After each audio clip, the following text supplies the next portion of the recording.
Ladies and gentlemen, boys and girls, welcome to episode 7 of Beneath the Bedrock. We have not only one, but two special guests with us today. We have Ruby Matele. No, she has to have a different last name. Ruby Matele doesn't sound good. She just wanted to come sit in my lap today. But more importantly, we have Caitlin Willardson with Bridal by Caitlin. How you doing? Good. How are you? Good. Stoked to be here. Little background on Caitlin. She is an absolute badass business owner that is absolutely crushing it in her space right now. So you guys, well, I'll let you kind of tell a little bit more about it. So tell us, what is Bridal by Caitlin, like in 1 to 2 minutes? So Bridal by Caitlin started originally as just a small company, just me doing bridal hair and makeup. Actually, it started with just bridal hair. But as we've grown into a whole company where we have a team, and it's just kind of taken off, where we specialize in bridal hair and makeup.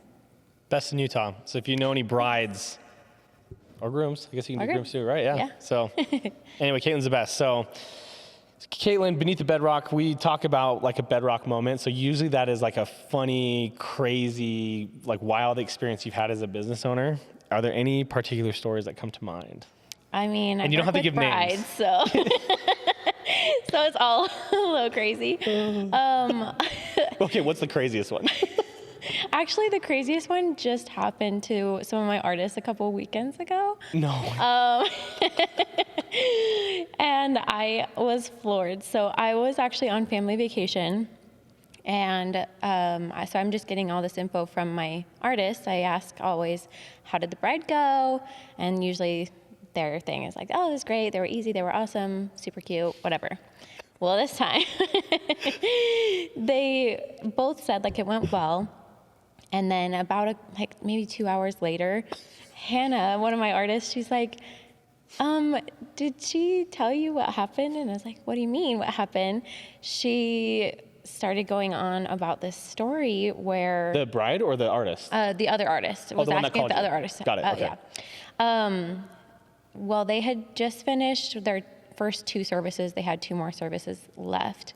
And the bride was going to get ready to go do her photos. Well, they're downstairs, the bride's upstairs, and they start hearing the bride screaming. Where's my effing maid of honor, F this, F that, just going off. And her dad's like, your sisters are downstairs getting their hair done. Like, they're here, but whatever. And she's like, I knew this was effing gonna happen. They're supposed to keep me on time. Well, rewind. I guess when she was in the chair, she was so anxious. She had been guzzling wine. And her mom was like, you need to slow down. You need to stop. And she just kept snapping, like, no, no, no. Well, then the girls were there. She's screaming. And everyone's just silent listening to this. The girls in the chair, the artists. And then they start hearing her throwing things. We're just absolutely floored. So they leave. The bride storms out to go do her photos. And everyone just continues. And that was it. I think the throwing things part, that's the best part. It's insane. It's crazy. I have not ever seen a bride that worked up before. Did they still get married? I'm assuming so, but we should have warned them. I don't know. You're like, they didn't pay for that package, so. The bridal warning package. I think which is our sponsor today, Bridal Warnings. It's a groom exclusive add-on. Grooms can now purchase our services. Is your future wife batshit crazy? That's actually so That actually funny. might be a good idea. That would be really funny. You have a private investigator if you didn't already know, here you go. Especially take our in one Utah. Question survey and find out today. Literally, well, people here in Utah get married after knowing each other for 3 or 4 months. It's true. So I'm like, you don't know. Well, you don't know. I married my wife. That's I right. proposed to her 3.5 months after meeting her. And yeah, I didn't know what I was signing up for. No, I'm just kidding. I mean, even Matt and I, we dated for a year and then had a 6-month engagement. Yeah. But we'd never lived together or anything. And Totally. so after moving in together, I'm like, well, I genuinely feel like I got lucky. Like, he's just same. such a great guy. Same. And it could have been anyone, like, you know? And that's just, I feel like life just is, sometimes it's crazy how things just work out. It's true. I used up all my luck. I always tell Matt that I'm probably one of the least lucky people. Like, if it's a game of luck, I will always lose. You should Game come to of my poker strategy, night. no, I will lose. You jerk. Do you want to take all my money? You already do, okay? But oh yeah, I'm just so unlucky. But I'm like, I think I used up all of my luck on that. Yeah, dude, I can relate to that 100%. I feel like when I go gambling with my friends at the casino, there's a couple times I made it up, but I'm never the guy that walks away with thousands of dollars. It's like, I made $100, 7 hours of gambling, definitely worth my time. Yep. Well, thank you for that story. That was crazy. It is wild. The throwing things, I'm just picturing like the Hulk upstairs. Yes. Okay, so one thing that I want to know is, like, when was the moment for you that just clicked that you wanted to be a business owner, like not work for somebody else? I think I've kind of always felt like that. Both of my parents are entrepreneurs, so Okay. I feel like I have been around and raised that way for a long time. Interesting. Okay. But I think when I went to hair school and realized like I have everything I need to be able to do this on my own is kind of when that pushed me into it. And then I would say my turning point into making it more of a company versus a solo. Like a side thing, something, yeah. Exactly. I was getting very overwhelmed with running the business and doing the services, and I just didn't have time. I also was a mom, and so like I just was feeling like I was failing in every area. I sat down with one of my best friends, and she's really good at like processes. And she's like, what are you doing? Like, this doesn't make sense. These spreadsheets and stuff, like, this is confusing. Let's fix this. And she helped me figure out new systems. And that's kind of where it started rolling, where I'm like, oh, I don't have to do this by myself. I don't have to wear 67 different hats. Like, I can obviously have like, or have these that help me, but then have people that help me too. So Totally, yeah. it's kind of where that started to transition. That's awesome. Well, and it's so interesting for me, your perspective of being raised by two entrepreneurs, because none of my parents were entrepreneurial, and they all have kind of joked like, where did you get this from? And actually my little brother, I have like one full blood brother, but he's the same way. And both of us think that it comes from like having been in a more like poverty background. It was just motivating. Like I would want to be as far away from that as possible. Yep. So it's really interesting that for you, it was just, oh, my parents, this is what I was raised up viewing my whole life. I mean, they came from a very low background. So like when I was little, we were on food stamps and stuff. I don't remember, I was very little, but it's cool to see how they switched that. And then growing up in a small town, I think this also kind of propelled me, is in a small town, you kind of feel like there's a cap over you. Oh, like you can only go so high. And I feel like after becoming Miss Uinta County and like doing the quote unquote like top things in Vernal, Right. I was like, I don't have anywhere else to go. Like there's nothing else that I can do here. And I feel like for me, I want to feel bigger and better and like keep going. Like progressing. And I want to be around people like that too. And I think the best way to do that is be an entrepreneur. Like there's no cap. You can go as far as you want. And I think surrounding yourself with other entrepreneurs and stuff is kind of where the uncomfortable comfort zone is.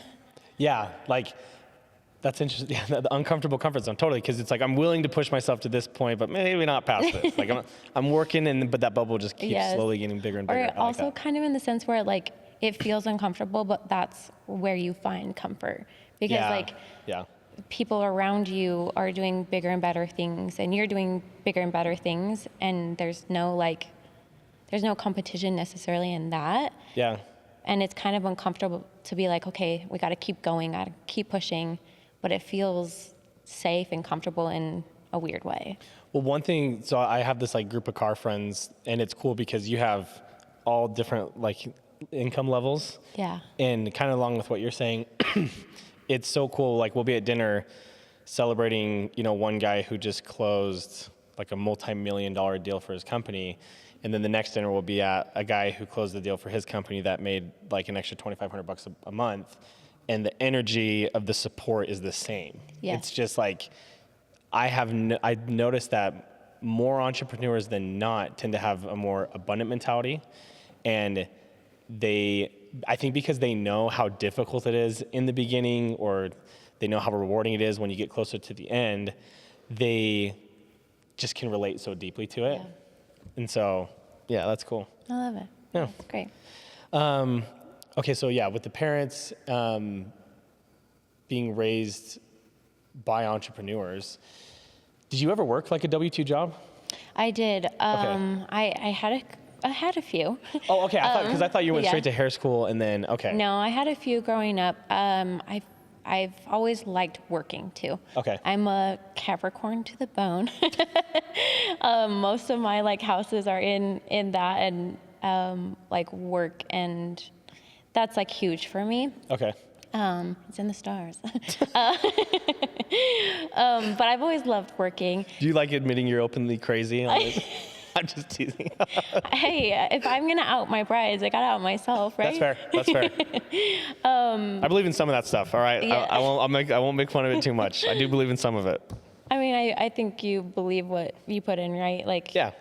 Take everything with a grain of salt. But, my first few like not W-2 jobs, but like entrepreneurial jobs were obviously lemonade stands as a child. I love it. But Hell yeah. even more than that, I would do yard sales all the time. Like my house, I would like get all the junk. Also, cool. something about me is I hate having stuff that I don't use around.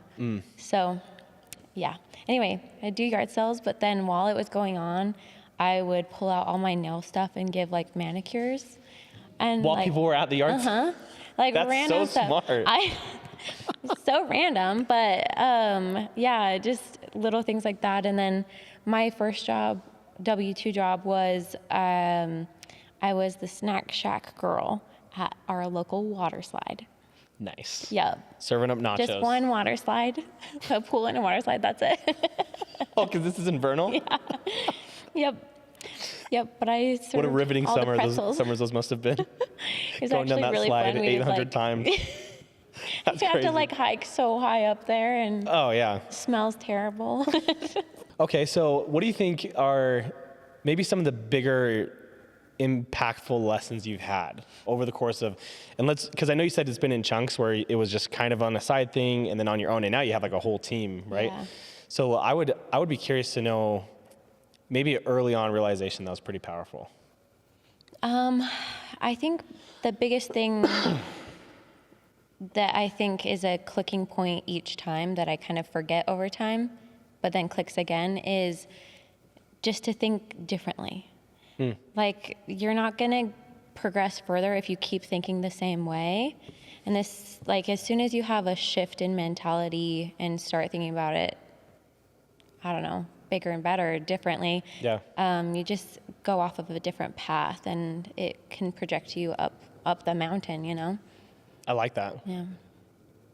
It's that's like the conglomerate. Our whole thing is attention is new currency, right? And disruptive marketing, thinking outside the box. So that realization, you said it's come up a couple times. What were some things or moments? Like, what's the story behind like the most recent one when it came up? I started listening to 10X versus 2X. I think that's what it's called. Yeah. The book, yeah. Yeah. And that's kind of where it started shifting, where it's like all of the things I've been thinking are 2X thinking, right? That's great. That's good. Like, you're progressing.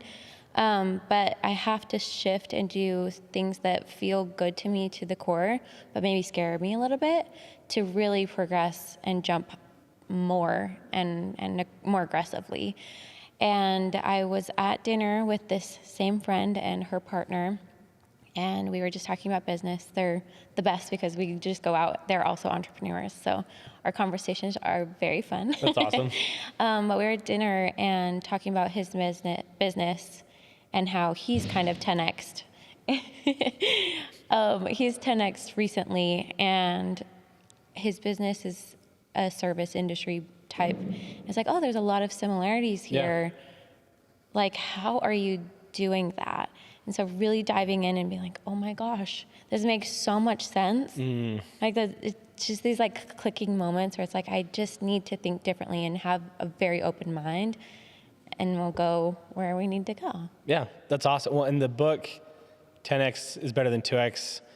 For those of you who haven't read it, read it. It is great, but I mean, we could probably sum it up pretty quickly here. It's basically, if you're making decisions that will double your revenue, you'll double your revenue. If you make decisions that 10X your revenue, and it's just the idea of like those types of decisions, there's fewer of them, so it gives you a better chance of hitting those higher goals.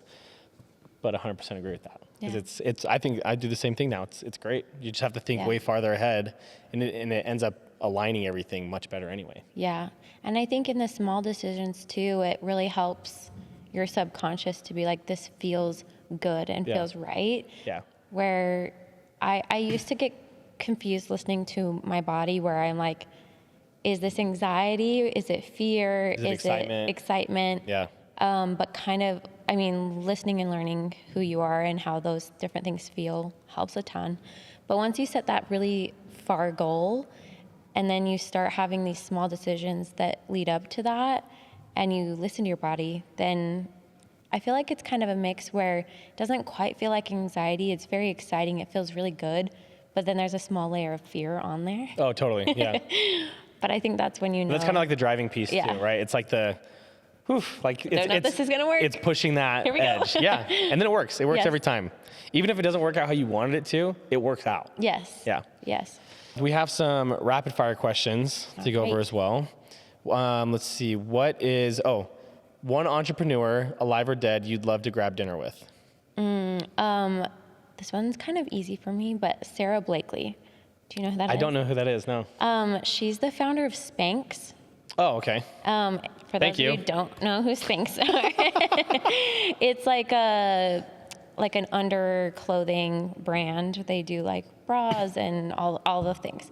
Anyway, super cool. She started this company with $5,000, and it sold, I think, in 2021 or 2023. I think it's 21 for $1.2 billion.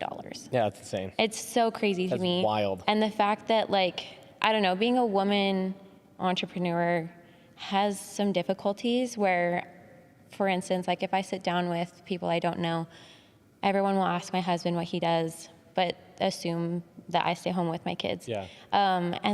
There's just like barriers that I have to break through and like kind of insert myself into situations to be like, here what I do, you know? Yeah. But I love that Sarah Blakely was like that. Like she didn't take no for an answer. She like really pushed it, and she got a big breakthrough on Oprah. And I also, so cool, Oprah is an entrepreneur too. That's like amazing. But the fact that she just like wouldn't take no for an answer and just pushed and pushed and pushed, and now she's got a multi-billion-dollar company is crazy. Like I would love to sit down with her and see how she thinks. Yeah, that's awesome. Okay, what's the worst advice you've ever received? Again, with being a woman, I think the worst advice that I was ever given was to be this mold, to fit in this box. Like, you have to be a mom, you have to stay at home. If you do a career, it has to be on the side. I was always taught that, and like, if you're gonna go to school for something that you can do, but be a mom like first. To be a mom at the same time, yeah. Yeah, and like, I love being a mom also, but I also love being a business owner. And I think having that advice of like being small and like staying small was the worst thing that I could have been told, or the best, because you know, I don't like being told what to do. Yeah, no thanks. Not gonna do that. Nope. No, I'm glad you said that though, because I do think that's something that's not spoken about enough of, is like the whole thing around women being more at home, like especially in Utah with the culture here. Because this is something Sandy's been talking about a lot as well. And my viewpoint on it is, hey, you've supported me for the last 7 years, whatever, of me building my stuff. things are at a pretty good spot right now. So maybe if you want to go take a turn and I can be home a little bit more. Yeah. And just, I don't know, because I didn't think that way even 4 years ago. I know. I know. I'm improving. You are. We all are. We all are. Okay, and then last question. What is one thing, if you could outsource for the rest of your life, what would it be? Home-wise, I would say laundry. Really? You don't like laundry? 100%. I hate doing laundry. That's, I think, the only chore I like doing. Really? Yeah, because I just will like put in headphones and just zone out and then just... I think if I have a good audiobook, then that's fine. That makes sense. Okay. But most of the time, it just gets too out of control, and I'm like, I don't want to do this. Yeah, no, because Sandy's the same way. She doesn't like it, but I'm like, dude, I'll do the laundry. It's like, just if you clean the kitchen. See, I would way rather clean the kitchen. Boom. You do the laundry. I'll do the dishes. Okay, if there is any one thing that you, for people listening out there, that if they could retain one thing from our conversation today, what would you want that to be? I would say don't let anyone or yourself hold you back. Yeah. Hell yeah, love that. And if people want to reach out, how can they find you? How can they contact you? I've got a few ways. I've got my website, www.bridalbykaitlyn.com. My email is also bridalbykaitlyn@gmail.com. So there's lots of ways. Sweet. Reach out. We got Instagram, same handle. And if you know anybody getting married, send them her way. Okay. She's very good at what she does. I'll take care of you through the whole process. Love it. Okay, awesome. Well, thanks for being here, Caitlin. This is great. Yeah, thank you. This is fun. Okay. Thanks, Ruby. Thanks for having me, girl. Thanks, Ruby girl. All right, thanks for watching, guys. We will see you next week.